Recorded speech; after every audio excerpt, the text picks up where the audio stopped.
But the one who endures to the end, he will be saved. Many try to take that text and try to get out of it by saying, Jesus right there is talking about enduring to the end of the tribulation. If you live through the whole tribulation, then your body will be saved. That's not the context. The context there is on the heels when Jesus makes this declaration. It's on the heels of Jesus' warning in verses 9, 10, 11, and 12 that many will fall away from the faith and they'll be seduced by false Christ and false prophets. Many false prophets will arise and mislead many people, and lawlessness or sin is going to increase, and the love of many of Jesus' disciples will become cold towards the Lord and warm towards the world. But the one who endures to the end, in the context it means the one who endures in love for Jesus Christ fervently until the end, will be saved. Does it mean those who don't endure to the end will also be saved? Then we are going against the words of Jesus Christ. So I'm going to show that it has everything to do with physical salvation and great tribulation just from the context. Battle of the context. The speakers in the video want to say no, the context is positional salvation, but the context refutes them. Matthew 24:22. And except those days. Well, which days? The great tribulation. Then shall be great tribulation, such as was not since the beginning of the world until this time, no, nor ever shall be. So even in the future. So sorry, preterists, but 70 AD, the 7-year Jewish-Roman War, yeah, it was a pretty big deal to that area, but outside of that area is a pretty big nothing burger. And compared to various points in history, and then after the fact, you could hardly say that that is the most intense time of tribulation. Okay, so notice this. And except those days should be shortened. Okay, great tribulation. There should no what? Praise. What does this say? No flesh.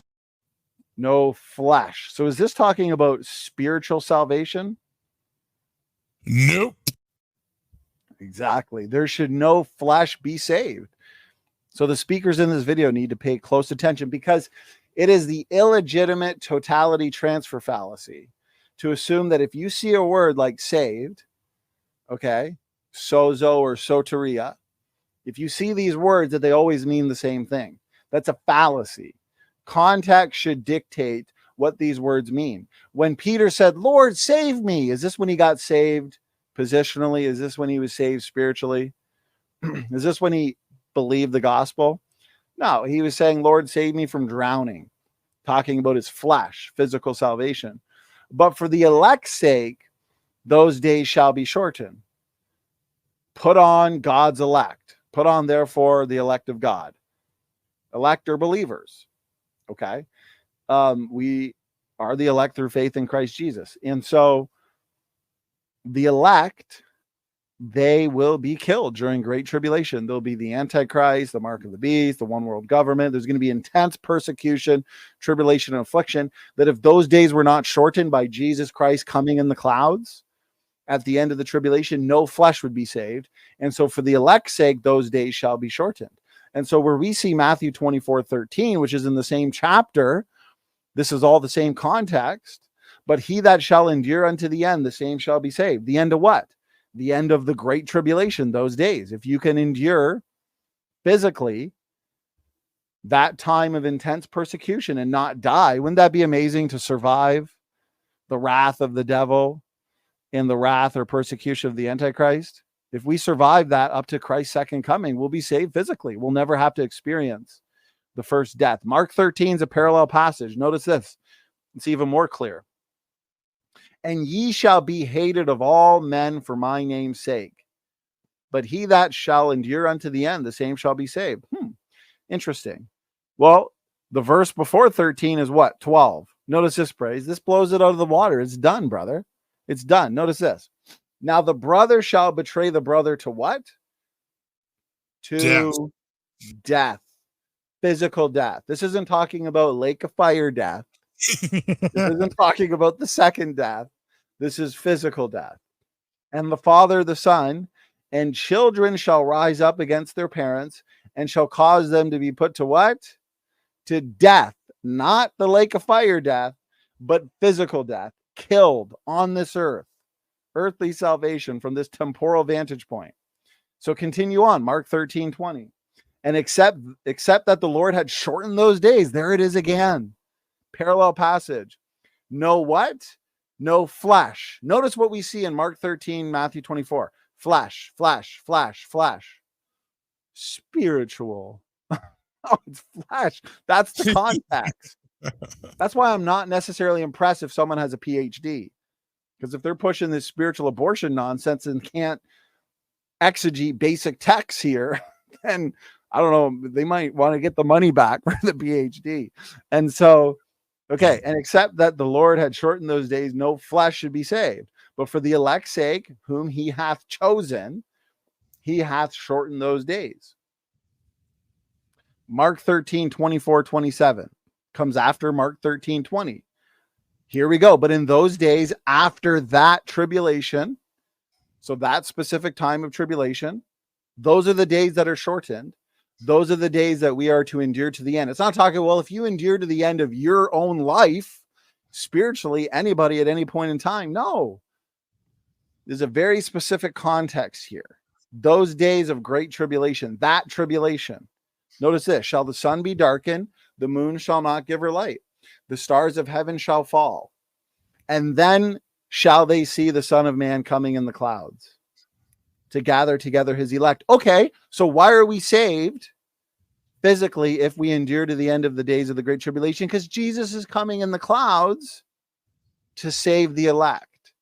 And so if you can manage to survive those days of great tribulation, guess what?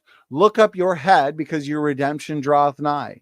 And so even if you die, though, it is what it is. You're coming back with them anyways.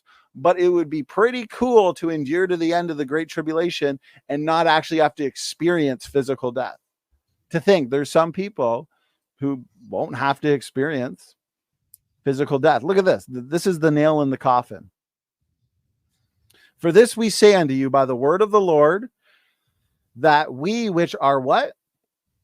Alive. Let's highlight that. Are alive and remain unto the coming of the Lord. The second coming. His first coming was in Bethlehem. Shall not prevent them which are asleep. Notice this phrase. For the Lord himself shall descend from heaven with a shout. So the Lord is going to descend from heaven with a shout at the second coming. And there will be people who are alive during that time because they've endured the great tribulation. And notice this. Then we which are alive and remain shall be caught up together with them in the clouds. If you're caught up in the clouds at the second coming, which is after the tribulation, you're going to be saved physically. You're never going to have to experience the first death. Isn't this pretty simple, Praise, when you actually look at all the context and all the supporting verses? What are your thoughts, brother? I mean, you laid that out masterfully. That was well done. I would just like that a few other notes here. So the word, I think we need to focus on the word save, because I think everyone, when they see the word save, it means spiritually saved. That's just not even close to being true. Actually, the majority of time, the word sozo is used. It's used in a physical, natural sense. And I like what your example, Donny, you say that, Peter was on the water and he says, Lord, save me. He wasn't asking Jesus to save him eternally. He was asking to save him naturally at that point, temporally, in a physical sense. But actually the word in the Greek there is sothesetai. We even have, it's an exact usage in the manuscripts, and it's used in Luke 8:50. And it literally means to be healed, physically healed. We have the exact construction in the Greek manuscript. So, I mean, it spells it out for you right there. But also Hebrews 12:1, let us endure the race that is set before us. So obviously a race isn't, you don't have to do a race to be saved. Where does it say to do a race to be saved? That would be hyperwork salvation.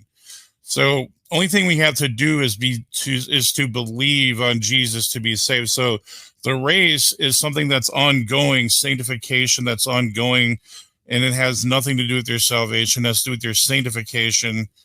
I would just, echo Hebrews 12:1. So, yeah, there you go.